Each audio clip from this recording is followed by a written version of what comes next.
Приветствуем вас на канале Книги, Истории, Факты. В этом ролике мы хотим рассказать несколько интересных фактов.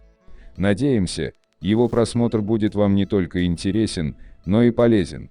Просим вас, при возможности, помочь каналу, заглянув в описание этого ролика и поддержать нас на Бусти. В этом видео мы хотим поговорить о космосе, его тайнах и загадках, о том невероятном и удивительном, что в настоящий момент ученые не могут объяснить. Ссылку на источник материала для этого видео мы размещаем в описании. Итак, приступим. Мы все знаем, что Вселенная огромна. Настолько огромна, что если бы мы отвлеклись от наших мирских проблем и подумали о ее масштабах, мы, вероятно, сошли бы с ума. Вот почему большинство из нас не беспокоится ни о чем, кроме своего непосредственного окружения, поскольку наш мозг просто не приспособлен для того, чтобы размышлять о таких вещах. Если бы мы думали об этом, как это делают ученые, астрономы и грызущие гранит науки студенты, мы бы поняли, что Вселенная полна страшных вещей, о которых даже в сказках писать страшно. Если бы мы рискнули проникнуть в ее самые темные уголки, мы бы обнаружили, что в них скрыто много захватывающих тайн, которые нам еще предстоит разгадать. 1. Судный день из-за бозона Хиггса. Человечество придумало множество сценариев конца света. Многие культуры считают, что это событие станет очень драматичным, и было бы здорово его увидеть ради некоторых классных визуальных эффектов. Однако наиболее опасные и правдоподобные сценарии конца света исходят от самих ученых, и одним из них является тот, в основе которого лежит бозон Хиггса. Многие из великих умов, включая Стивена Хокинга, верят, что это может произойти или уже происходит. Все начнется с изменения массы частицы Бога, а следовательно, будет меняться масса и всего остального в мире. Соответственно, это повлечет за собой изменение всех известных, ныне физических законов и приведет к невозможности существования жизни в том виде, как она есть. И когда изменения накопятся в огромном количестве, последует второй большой взрыв. Первый когда-то привел к образованию нашей Вселенной. Второй разрушит ее. Одни ученые думают, что изменения уже начались, другие же говорят, что это грозит человечеству в очень далеком будущем, и мы можем уйти далеко в своем развитии или исчезнуть вовсе, прежде чем элементарная частица окажет свое разрушающее действие. 2. Галактический каннибализм. Галактический каннибализм – это последний тип каннибализма, о котором мы хотим слышать, хотя и любые другие виды довольно неприятны. Но одна только мысль о том, что есть более крупные галактики, поглощающие другие, более мелкие, и вероятность того, что это может случиться с нами, весьма жутковата. Конечно, сильно беспокоиться не стоит, так как в ближайшее время этого не произойдет. Однако многие другие галактики в настоящее время съедаются более крупной только потому, что в этот день не было ничего лучше. И происходит это не так уж далеко от нас. Туманность Андромеды галактика, о которой слышал, наверное, каждый, фактически поглотила галактику-близнеца Млечного Пути около 2 миллиардов лет назад. Ожидается, что это произойдет и с Млечным Путем примерно через 4,5 миллиарда лет, но к тому времени люди, надеемся, научатся путешествовать между галактиками. Ну или уже исчезнут с лица Земли. Однако тот, кто все же застанет этот момент, увидит адское световое шоу. 3. Сверхмассивная черная дыра. Если бы мы знали обо всех невероятных вещах, происходящих во Вселенной, наша жизнь могла бы показаться ничтожной. Хотя некоторые явления и впрямь демонстрируют, что все мы лишь букашки. Одно из них — сверхмассивная черная дыра, выброшенная из своей галактики. Ученые подсчитали, что потребовалось бы столько же энергии, сколько в 100 миллионах сверхновых, чтобы выбросить ее в космос. А ведь она вовсе не обычная, это самая большая движущаяся черная дыра, которую когда-либо регистрировали ученые. Энергия эта образовалась от слияния двух черных дыр в центре галактики. 4. Прожорливые черные дыры. Из всех объектов, которые потенциально могут стать опасными, черная дыра кажется худшим. Черные дыры, как мы все знаем, являются сверхплотными частями пространства с невообразимо высокими гравитационными полями, настолько большими, что даже свет не может преодолеть их. Они поглощают все в своем гравитационном поле, поэтому стоит держаться подальше от них. А когда она начинает двигаться, делать это становится проблематично. Как и все остальное во Вселенной, черные дыры могут найти свои собственные траектории движения. В некоторых случаях они начинают двигаться с огромной скоростью, съедая все на своем пути. И это отнюдь не гипотетическое явление. Черная дыра размером с Юпитер в настоящее время несется через Млечный Путь. Ранее предполагалось, что она неподвижна. Сейчас же ученые пришли к выводу, что в действительности это не так. 5. Звезды-зомби. Все, что живо, должно умереть в какой-то момент. Это касается всего во Вселенной. Смерть звезд, как вы, наверное, помните из уроков астрономии, это одно из самых интересных явлений в известной Вселенной. Каждая звезда, которую мы видим на небе, уже мертва, а свет ее еще не достиг нас. Либо же она умрет в какой-то момент в будущем. Наше Солнце не исключение. Это естественный порядок вещей, не считая случаев, когда они решают этого не делать. В редких случаях звезды могут погибнуть и вернуться к жизни, как будто ничего не произошло, что сбивает с толку ученых. Они недавно обнаружили звезд-зомби, которые должны были умереть на стадии сверхновой, но каким-то образом выжили, и теперь они несутся через космос с обновленной жаждой жизни и приключений. Природа такого явления непонятна, поэтому надеемся, что они будут держаться подальше от нас. Что-нибудь звучит более странно, чем звезды-зомби. Удивительно, но они настоящие. Может быть. Существует несколько примеров, даже гипотетических, звезд-зомби, но их достаточно, чтобы заставить вас задуматься, реальны ли они. Помните, космос — это довольно странное место, скрывающее много тайн. В августе 2014 года НАСА объявила об обнаружении звездной системы, ставшей жертвой слабого взрыва сверхновой, получившей название SN 2012Z, потому что ученые обычно не романтичны. Обычно, когда звезды становятся сверхновыми, игра заканчивается, но в этом случае ученые обнаружили, что часть карликовой звездной системы могла выжить, как своего рода звезда-зомби. Если это правда, то скорее всего это произошло из-за того, что сверхновая звезда была слабой. Взрыв повредил бы звезду без возможности ремонта, но не уничтожил бы ее полностью, оставив после себя зомби-звезду. Официально такой зомби еще не подтвержден, но в настоящее время это лучшее объяснение того, как некоторые звезды могут разлететься на куски, но все еще держаться. Вот еще одна причина, по которой их называют звездами-зомби. Они кричат, когда едят другие звезды.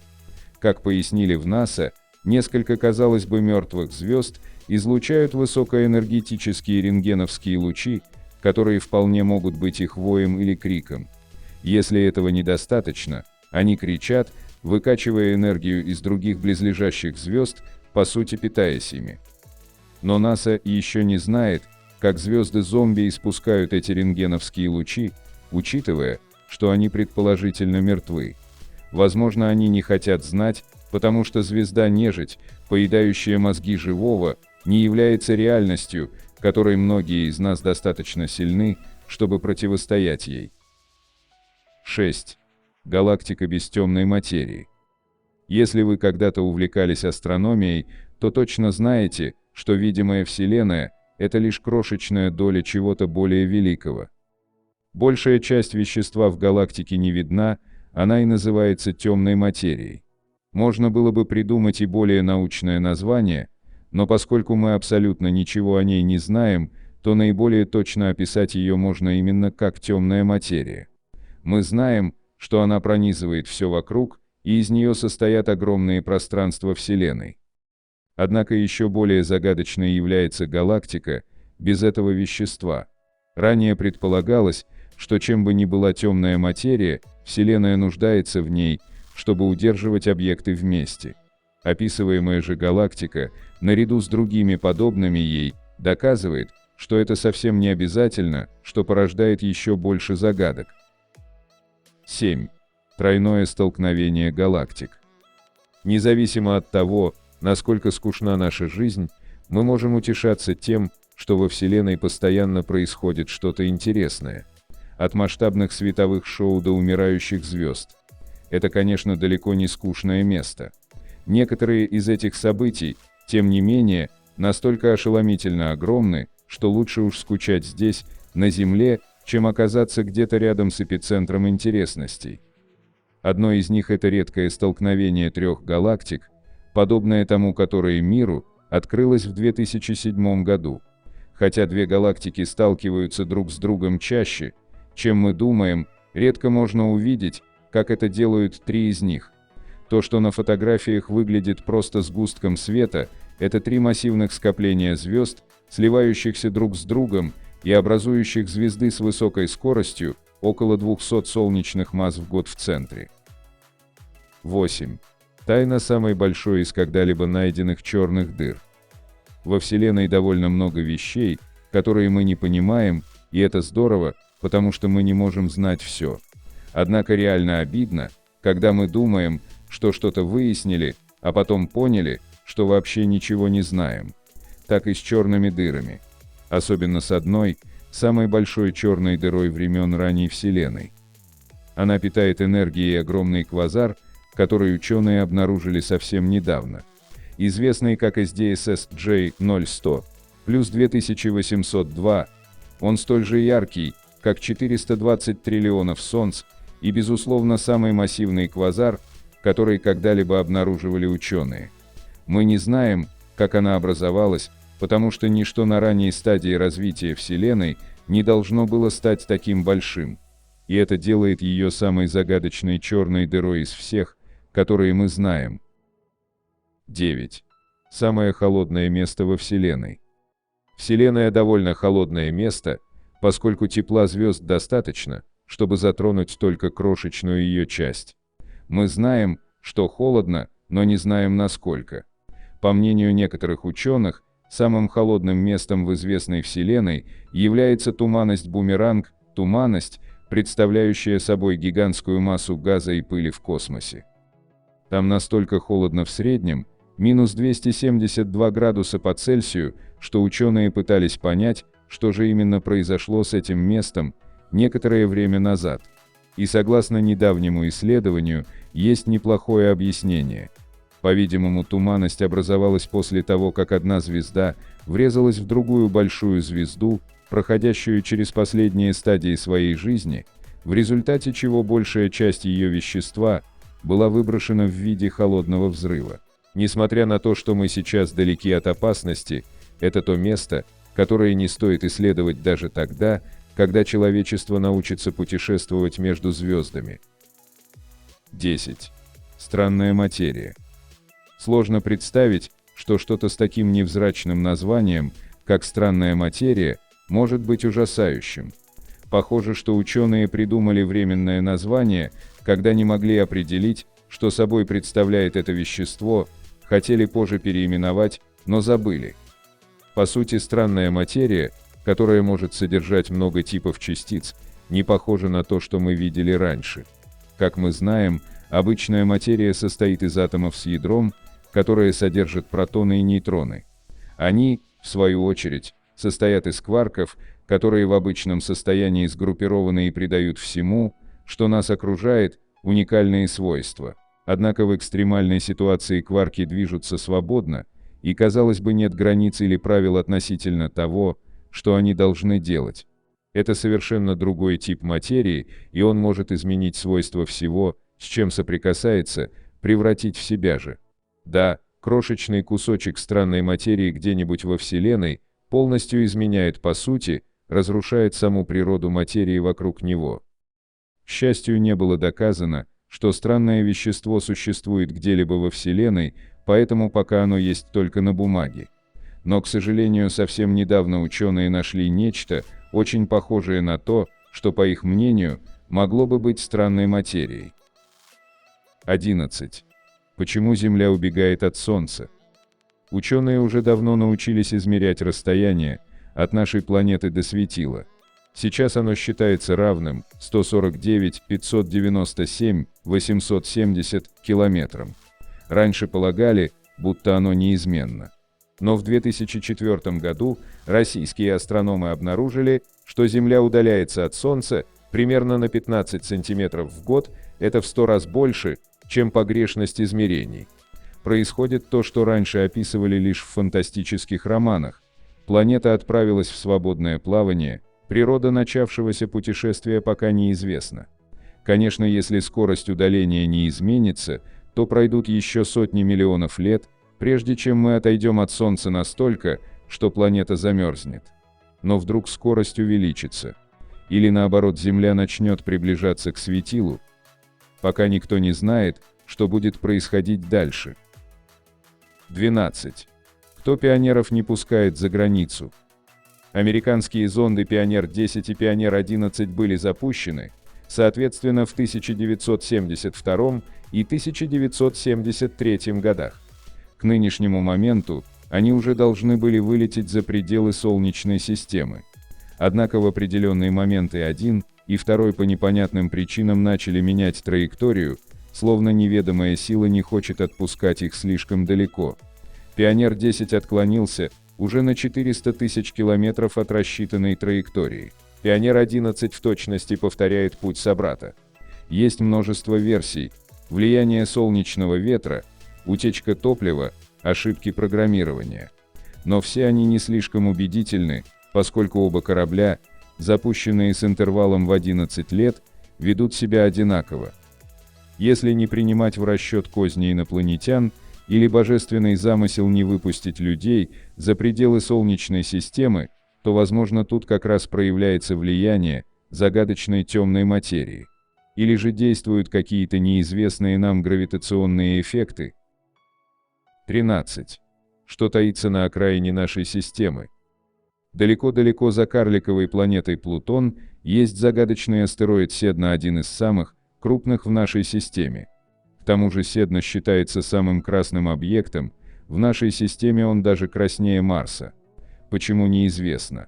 Но главная загадка в другом. Полный виток вокруг Солнца он делает за 10 тысяч лет. Причем обращается по очень вытянутой орбите.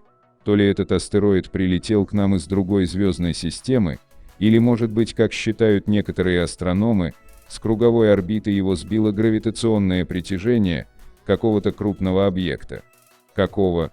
Астрономы никак не могут его обнаружить. 14. Почему солнечные затмения такие идеальные?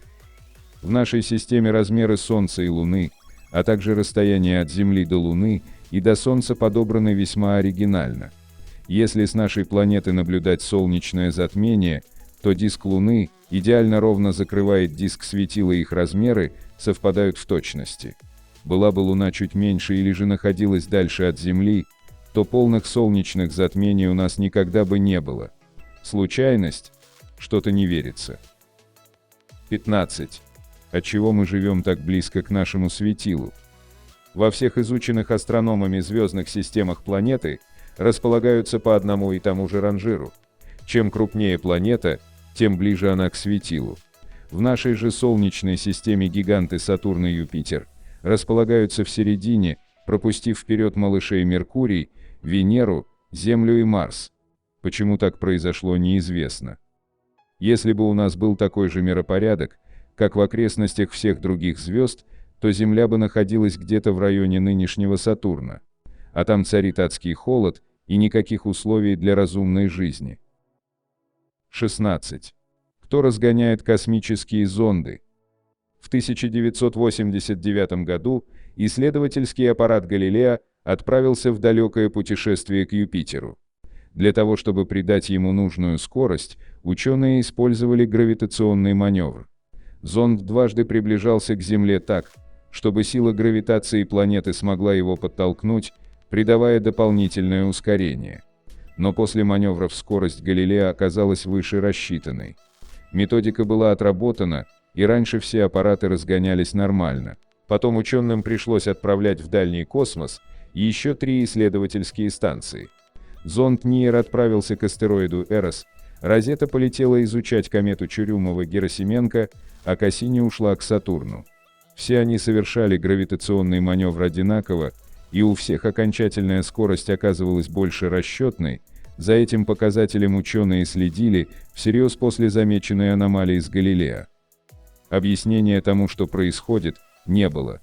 Зато все аппараты, отправленные к другим планетам уже после Кассини, странное дополнительное ускорение при гравитационном маневре уже почему-то не получали. Так что же за нечто в период с 1989 Галилео по 1997 год Кассини придавала всем зондам, уходившим в дальний космос, дополнительный разгон. Ученые до сих пор разводят руками. Кому понадобилось подтолкнуть 4 спутника? В уфологических кругах даже возникала версия, что некий высший разум решил, что надо бы помочь землянам исследовать Солнечную систему. Сейчас этот эффект не наблюдается, и проявится ли он когда-нибудь еще неизвестно. 17. Таинственный остров Титана. Титан – самый крупный спутник Сатурна. И единственное, кроме Земли, космическое тело в Солнечной системе, где есть жидкости на поверхности. Отличие только в том, что на Титане течет вовсе не вода. На поверхности Титана текут реки метана. Здесь есть ветер и дождь. И даже, возможно, геологическая активность. Только вот возможно все это лишь при весьма низких температурах, около минус 180 градусов Цельсия. В 2007 году легендарный зонд Кассини сделал несколько снимков региона Титана под названием «Море Лигеи». 6 лет спустя этот же район был сфотографирован еще раз. Но на этот раз на снимке ученые увидели что-то вроде острова, которого раньше не было. Сделанная через некоторое время еще одна фотография показала, что остров почти бесследно исчез. У ученых есть, конечно, всякие мысли по этому поводу. Виновником подобного явления периодически объявляются то какие-то пузырьки газов, поднимающиеся со дна, то гигантские волны. Однако общепринятого объяснения, признанного научным миром, так никто и не представил. 18. Астероид с кольцами. Послушайте, только у планет могут быть кольца. И таких планет в нашей Солнечной системе 4 – Юпитер, Уран, Сатурн и Нептун. Но на самом деле, друзья мои, оказывается, что это не совсем так. Потому что ученые нашли астероид, у которого тоже есть кольца. Этот объект, получивший имя Харикла, имеет всего 250 километров в диаметре. Но вы поглядите на него. Он, как взрослая, состоявшаяся планета, гигант, тоже имеет кольцевую систему, состоящую из, по-видимому, космического мусора. Такой наглости астрономы никогда раньше не видели, и по сей день происхождение колец Харикла неизвестно. 19. Магнитное поле Луны. Несмотря на то, что Луна в наши дни магнитно инертна, около 4 миллионов лет назад она была окружена мощным магнитным экраном, который защищал ее от солнечных ветров и другого опасного космического излучения. И что вы думаете? Наука пока не может внятно объяснить, куда оно, это магнитное поле, вдруг подевалось. А ведь оно было, вполне вероятно, даже мощнее, чем у Земли. И это при том, что масса Луны значительно меньше. Происхождение и причины исчезновения магнитного поля Луны до сих пор остаются загадкой. Но на самом деле, тайна магнитного поля Луны – лишь одна из многих загадок, которые задает нам наш естественный спутник. Ведь очевидно, что Луна – один из самых таинственных объектов нашей Солнечной системы. И многие тайны космоса связаны именно с этим, довольно странным спутником Земли. 20. Инопланетные мегаструктуры. В космосе есть одна довольно интересная звезда, которая уже давно и весьма сильно озадачивает астрономов, поскольку одним из объяснений ее поведения является наличие вокруг нее массивной мегаструктуры. Эта звезда Кик 8 852. Также она известна как звезда Таби. Этот космический объект известен тем, что время от времени весьма существенно меняет свою яркость. Итак, почему же некоторые исследователи именно деятельностью инопланетян объясняют подобные странности? Потому что под такое поведение идеально вписывается наличие вокруг этой звезды так называемой сферы Дайсона, которая могла быть построена высокоразвитой инопланетной цивилизацией для того, чтобы использовать всю или почти всю ее энергию. В наши дни популярным способом поиска планет является измерение количества света, излучаемого звездой. Когда планета проходит перед своей звездой, это вызывает небольшое, но заметное снижение яркости.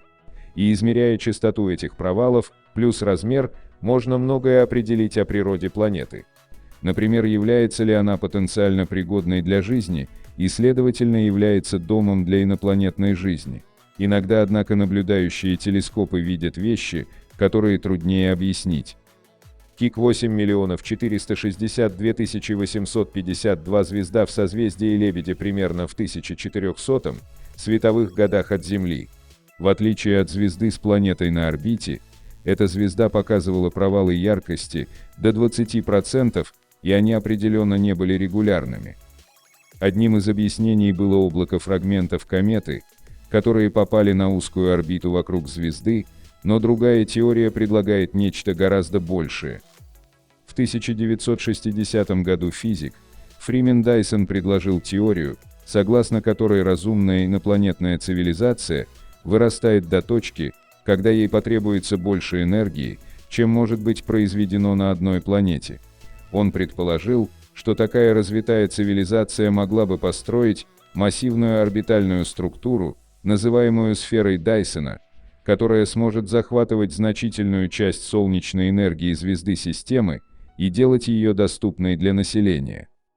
Такая мегаструктура будет захватывать большую часть видимого света звезды, но все же будет излучать некоторое инфракрасное излучение, и поэтому ее можно будет идентифицировать. Вариант этой теории, известный как сфера Дайсона, рой Дайсона, был предложен в качестве объяснения того, что происходит вокруг Кик 8 462 852. В этом сценарии цивилизация строит рой орбитальных спутников для достижения цели, аналогичной этой сфере, но без сложности с попыткой построить шар вокруг звезды. Любая цивилизация, способная построить рой Дайсона, будет настолько технологически опережать нас, что мы даже не можем представить, на что они способны. И хотя НАСА не нашло свидетельств радиоизлучения, исходящего из этой части неба, если они способны создавать рой Дайсона, они, вероятно, нашли более быстрый способ связи на больших расстояниях, чем электромагнитное излучение. Не говоря уже о быстрых способах искоренить низших галактических соседей. 21. Как возникла Вселенная? Существует множество гипотез и предположений относительно происхождения Вселенной, однако достоверного подтверждения пока не нашла ни одна из них, так что над решением этой загадки наверняка будет биться не одно поколение людей. Наибольшую популярность в научном мире имеет теория Большого взрыва, выдвинутая еще в 1922 году и до сих пор по умолчанию признаваемая главной официальной научной теорией. Ее автором является советский геофизик Александр Фридман, предположивший, что вначале вся существующая материя была сжата в одной точке и имела плотную однородную среду. Когда был преодолен критический порог сжатия, случился тот самый Большой взрыв, после которого началось непрерывное расширение Вселенной. Однако данная теория не дает ответа на вопрос о том, что было до Большого взрыва, ведь он является всего лишь одной из стадий бесконечной череды расширений и сжатий пространства. Кроме того, ряд физиков считает, что после Большого взрыва распределение вещества во Вселенной происходило бы в хаотичном порядке, тогда как на практике наблюдается упорядоченный процесс. 22. Где границы Вселенной? Ученые считают, что Вселенная находится в процессе непрерывного роста. Известный американский астроном Эдвин Хаббл еще в 20-х годах прошлого века сумел обнаружить расплывчатые туманности, представлявшие собой галактики, аналогичные нашей. В Впоследствии он доказал, что происходит процесс непрерывного удаления галактик друг от друга, причем скорость движения тем больше, чем дальше располагается галактика. Современное оборудование позволило установить приблизительный возраст Вселенной на основе света, поступающего с дальних ее рубежей 13 миллиардов 700 миллионов лет. Был определен и диаметр Вселенной, составляющий 156 миллиардов световых лет. Для сравнения, размер нашей галактики Млечный Путь равен примерно 100 тысячам световых лет.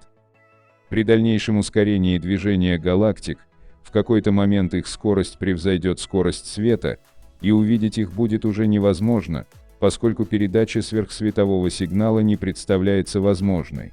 Таким образом, в будущем, если не произойдет какого-то прорыва в технологиях исследования космоса, изучать даже те объекты, которые расположены внутри Вселенной, уже не получится. При этом все, что находится за пределами исследованных границ Вселенной, остается полностью неведомым для современных ученых, и нет никаких предпосылок полагать, что в обозримом будущем что-то изменится. 23. Что такое черные дыры? О существовании так называемых черных дыр астрономы знали достаточно давно, однако реальные доказательства их наличия в космическом пространстве были получены уже в наши дни. Саму черную дыру увидеть нельзя, и определяют ее по движению межзвездного газа в галактиках. Черные дыры обладают просто чудовищной гравитацией, за счет которой все окружающее пространство-время просто втягивается. Все, что попадает за так называемый горизонт событий, включая даже световое излучение, черная дыра навсегда втягивает в себя. По оценкам ученых, в центре нашей галактики находится одна и наиболее массивных черных дыр, масса которой превосходит Солнце в миллионы раз. В то же время известный физик Стивен Хокинг считал, что во Вселенной могут быть и сверхмалые черные дыры, которые можно сравнить с горой, уплотнившейся до такой степени, что ее размер стал равен протону при сохранении первоначальной массы. 24. Что происходит при взрыве сверхновой звезды? Гибель звезды сопровождается невероятно яркой вспышкой, мощность которой может превосходить свечение галактики. Это явление называется сверхновой звездой. Астрономы полагают, что сверхновые звезды возникают достаточно часто, однако достоверная и полная научная информация имеется лишь по нескольким подобным случаям. Максимальная яркость при вспышке сверхновой сохраняется на протяжении примерно 2 земных суток, однако и спустя тысячелетия после взрыва можно наблюдать его последствия. К примеру, считается, что одно из самых захватывающих зрелищ во Вселенной, называемое крабовидной туманностью, также представляет собой порождение сверхновой. В теории сверхновых звезд еще рано ставить точку, так как чрезвычайно много моментов остается невыясненными. Ученые считают, что данное явление может проявляться вследствие гравитационного коллапса или термоядерного взрыва. Ряд астрономов придерживается мнения, что из высвобождаемых при взрыве сверхновой химических веществ происходит строительство галактик. 25. Как течет космическое время? Время является относительной величиной, и в разных условиях оно течет по-разному. Так, существует теория, согласно которой для человека, движущегося с большой скоростью, время будет течь медленнее. Поэтому, если отправить одного из двух близнецов в космос, а другого оставить на Земле, то спустя какое-то время первый окажется моложе второго. В то же время существует и другая теория, согласно которой гравитация приводит к замедлению времени, чем она сильнее, тем медленнее течет время. Соответственно, на Земле время должно идти медленнее, чем на орбите. Эту версию подтверждают и установленные на космических аппаратах GPS-часы, опережающие земные приблизительно на 38,7 тысяч наносекунд в день. 26. Что такое пояс Койпера? В конце прошлого века за орбитой Нептуна был обнаружен астероидный пояс, получивший название пояс Койпера. Он в значительной степени перевернул общепринятое представление о Солнечной системе. Так, именно после этого открытия Плутон лишился статуса планеты и перешел в разряд планетоидов. Под этим названием скрываются объекты, которые образовались из скопившихся в самой удаленной и холодной области Солнечной системы газов, оставшихся при формировании нашей системы. Астрономам удалось насчитать свыше 10 тысяч планетоидов, в числе которых планетоид под именем УП-13, который по своим габаритам превосходит Плутон. Находящийся на удалении 47 АЕ от Солнца, пояс Койпера первоначально восприняли как окончательную границу нашей системы, однако ученые по-прежнему продолжают обнаруживать все новые и еще более удаленные планетоиды. Некоторые астрофизики считают, что некоторые объекты пояса Койпера вовсе не относятся к Солнечной системе, а входят в состав иной системы. 27. Сигнал ВАУ. В 1977 году радиотелескоп Big Ear в университете штата Огайо был занят прослушиванием. Большое ухо было построено в 1963 году с целью прослушивания широкополосного радиоизлучения звезд, но в 1973 году оно было преобразовано для использования SETI, поиск внеземного разума, и начало поиск в небе более конкретных узкополосных сигналов, которые могли бы указывать на разумную жизнь. Однако в 1970-е годы анализ входящих радиосигналов не был особенно сложным, в основном регистрировались частота, мощность сигнала и ширина полосы пропускания, но в 1977 году этого было достаточно для операторов, чтобы понять, что было обнаружено что-то интересное. В августе 1977 года астроном Джерри Эммон просматривал компьютерные распечатки сигналов, полученных большим ухом за предыдущие несколько дней, и натолкнулся на последовательность цифр и букв, ставших с тех пор известной. 6F5 может показаться безобидным, но вместе с другими данными он представляет собой непрерывный узкополосный сигнал с частотой около 1420 МГц из фиксированной точки в пространстве в созвездии Стрельца, который постепенно нарастает, а затем исчезает по мере того, как ориентация радиотелескопа проходит через его источник. Когда Эммон увидел эту последовательность на бумаге, он был так удивлен, что обвел ее и сразу же написал «Вау» на полях, отсюда и название. На протяжении многих лет Эммон и другие неоднократно снова искали сигнал и пытались придумать более приземленные объяснения его существования. Но после исключения самолетов, астероидов, отраженных земных сигналов, космического пукания в качестве альтернативных источников, единственное объяснение, которое они не смогли исключить, это внеземной разум. 28. Тайны космоса. 1991 Виджи. В 1991 году американский астроном Джеймс Скотти заметил в небе нечто странное. На основании своих первых наблюдений он предсказал, где снова появится объект, но когда он направил свой телескоп в этом направлении, ему не удалось обнаружить объект. Поскольку это было настолько странно, стандартные предположения, которые он сделал о вероятной скорости и направлении, были неверными, и только случайно он увидел его еще раз в более позднем наблюдении. Когда он сложил 2 и 2, то понял, что этот странный объект вращается вокруг Солнца по орбите, очень похожей на Землю. Это довольно редко для природного объекта, потому что близость Земли и ее гравитационное поле обычно нарушают его орбиту, отправляя его на новый путь. Единственное реальное объяснение заключалось в том, что объект был чем-то вроде остатка различных крупнобюджетных космических запусков времен Холодной войны, таких как вторая ступень Сатурн-5 или какое-то российское оборудование. Но когда курс объекта был нанесен в обратном направлении, до его последнего сближения с Землей, около 1973 года, он не смог совпасть ни с одним из известных запусков той эпохи, оставив все это загадкой или возможным инопланетным космическим зондом. 29. ASN-15LH. Сверхновые звезды – одни из самых больших взрывов, которые когда-либо могли увидеть люди. И как и большинство громких взрывов, не нужно много времени, прежде чем мы начнем к ним привыкать. То есть, пока не произойдет еще больший взрыв тогда, вы сразу обращаете внимание.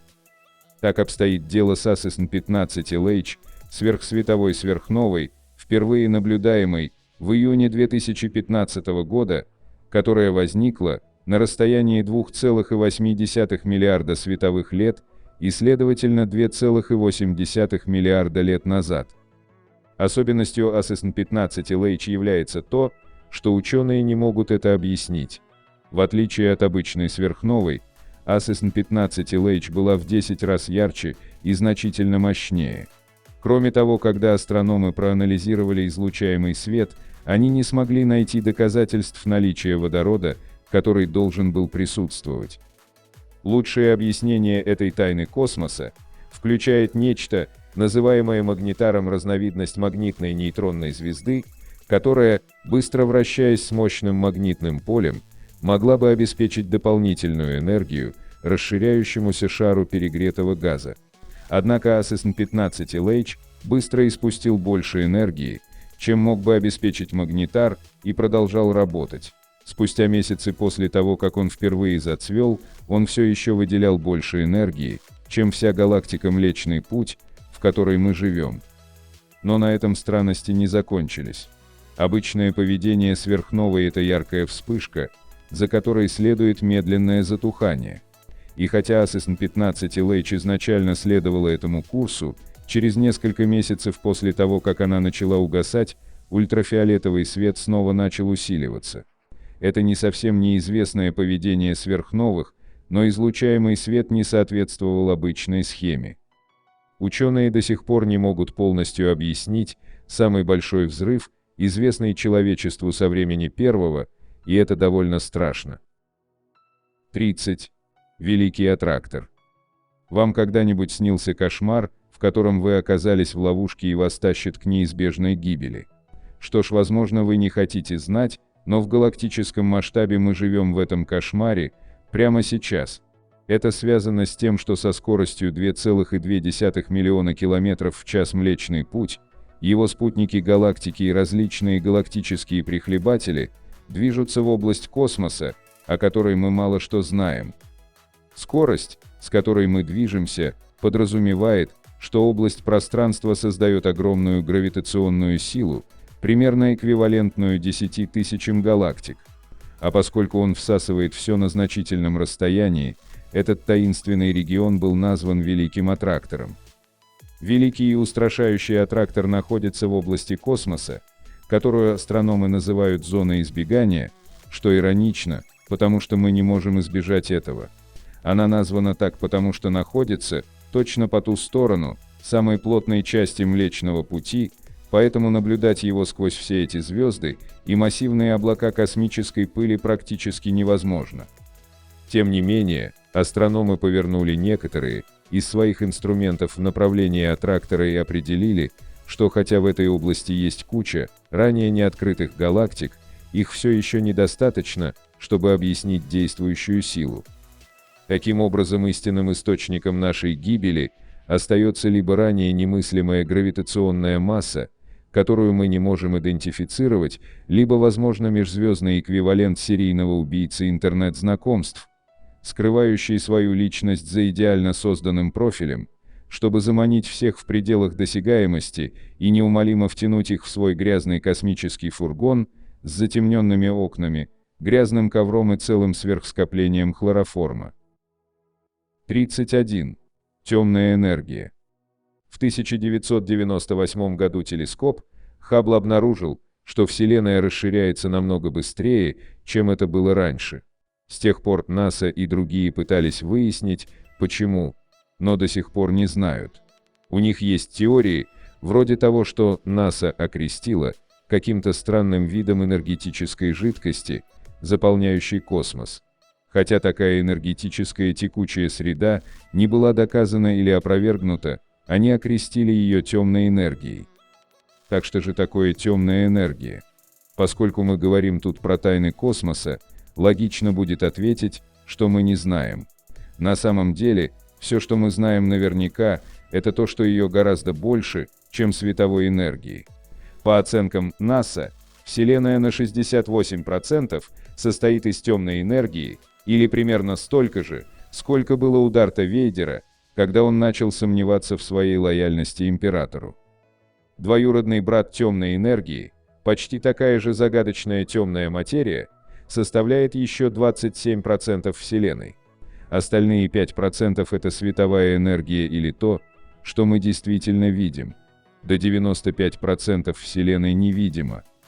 Часть теории гравитации Эйнштейна касается космологической постоянной, идеи о том, что кажущееся пустым пространство заполнено собственной энергией.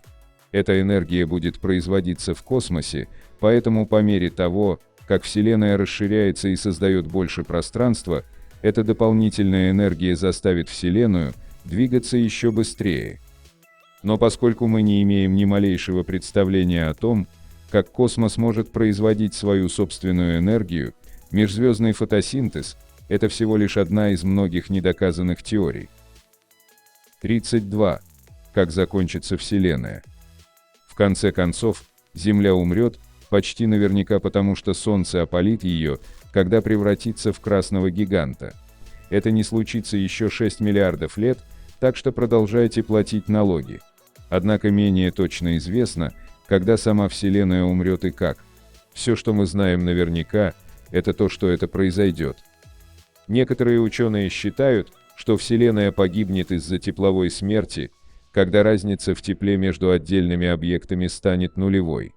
Поскольку все, что мы знаем, работает благодаря разнице температур, равномерная температура означает, что ничего больше не будет работать. В конце концов, само тепло умрет, и вся Вселенная замерзнет всего на мгновение, выше абсолютного нуля, 459,67 по Фаренгейту. Еще есть теория большого сжатия, утверждающая, что Вселенная будет продолжать расширяться до тех пор, пока она больше не может расширяться. Затем все сожмется и рухнет само на себя, собравшись в огромную горячую груду материи, как это было до Большого взрыва. Также существует теория больших изменений, согласно которой пузыри темной энергии поглощают нашу Вселенную. Они трансформируют материю на молекулярном уровне, делая все неприветливым до такой степени, что даже атомы больше не могут образовываться. А как насчет Большого разрыва, когда темная энергия будет расширяться, становиться более массивной и просто разрывать галактики на части? У нас нет доказательств того, что Вселенная закончится каким-либо из этих способов, поэтому все, что мы можем сделать, это надеяться, что мы умрем раньше, чем это произойдет. 33. Гамма-всплески. Гамма-всплески, GRB, случаются не очень часто, и учитывая, что это в основном гигантские сверхдлительные взрывы энергии, самый последний, GRB 130427A 2013 года, длился 20 часов, это хорошо. Однако их редкость означает, что мы не слишком много знаем о них, даже если в один прекрасный день какой-нибудь гамма-всплеск может убить нас всех. Мы не знаем точно, что такое GRB и как они возникают. Как объясняет НАСА, гамма-всплески могут быть вызваны низкоэнергетическими гамма-лучами, которые после попадания в космос превращаются в лучи высокой энергии. Но даже НАСА признает, что это всего лишь теория, как и любая другая идея, помимо того, что она ужасающая. Исследование 2014 года показало, что частые взрывы гамма-всплесков сделали участки Вселенной совершенно негостеприимными. В этом исследовании также говорится, что существует большая вероятность того, что гамма-всплеск вызвал по крайней мере одно событие массового вымирания в истории Земли. И хотя у нас, вероятно, не будет следующего GRB, это все еще возможно. Чем больше мы знаем об этих вещах, тем легче будет их обнаружить, прежде чем они взорвутся и убьют все, что находится в поле зрения. Но до этого знания может быть еще далеко. 34. Реликтовое холодное пятно. Космическое пространство довольно огромное, и хотя вокруг него летает множество звезд, галактик и тому подобного, там также много пространства, вот почему оно так называется. И хотя астрономы привыкли говорить о больших промежутках между объектами, было обнаружено одно, которое лишает дара речи даже космических экспертов. Первый намек на существование суперпустоты Эридана был обнаружен во время исследования космического микроволнового фона, который представляет собой электромагнитные остатки самых ранних моментов Вселенной, все еще кружащиеся в космосе. Когда умные люди смотрели на свои результаты, они заметили холодное пятно в направлении созвездия Эридана. Последующие наблюдения определили, что суперпустота Эридана – это неожиданно большой и очень пустой кусочек космоса диаметром около миллиарда световых лет. Даже по астрономическим меркам это довольно большой объект недвижимости, или настоящий вакуум, если хотите.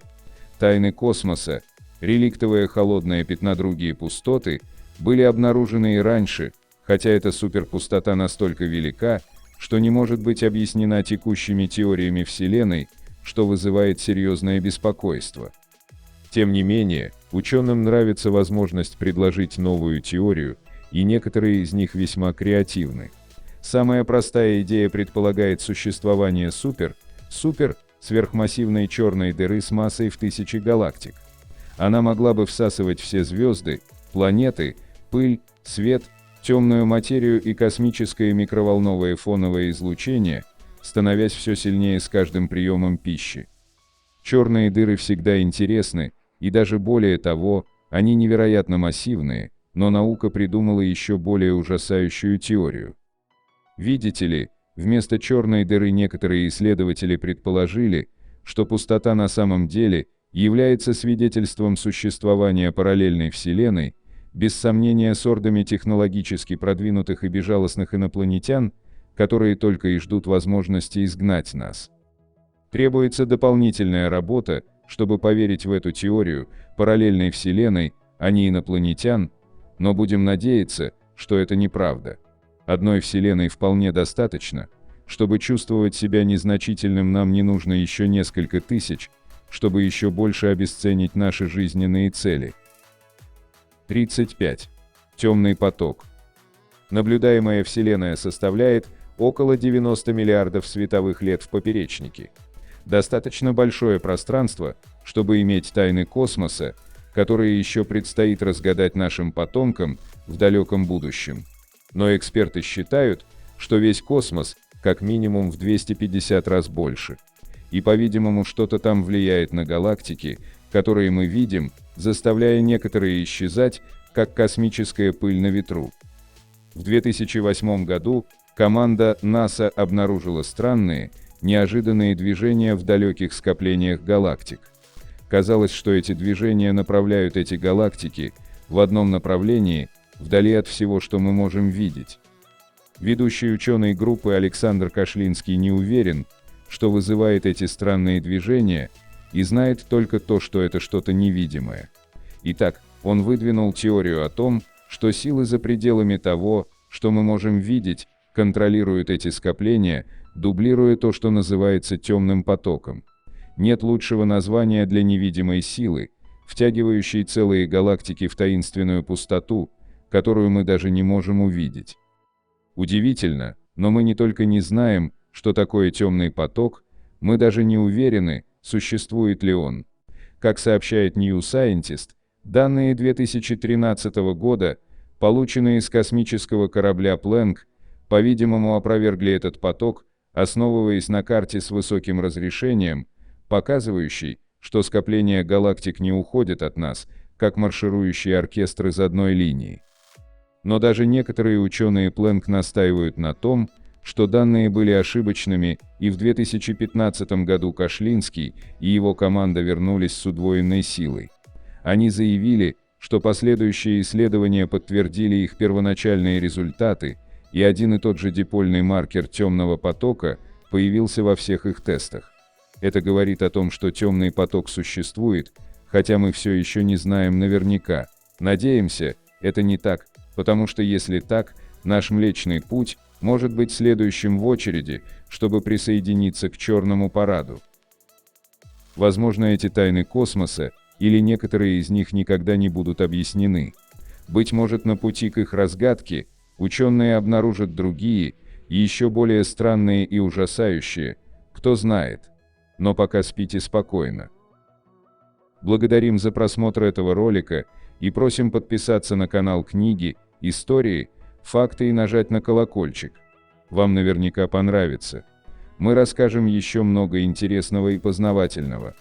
Просим вас, при возможности, помочь каналу, заглянув в описание этого ролика, и поддержать нас на Бусти.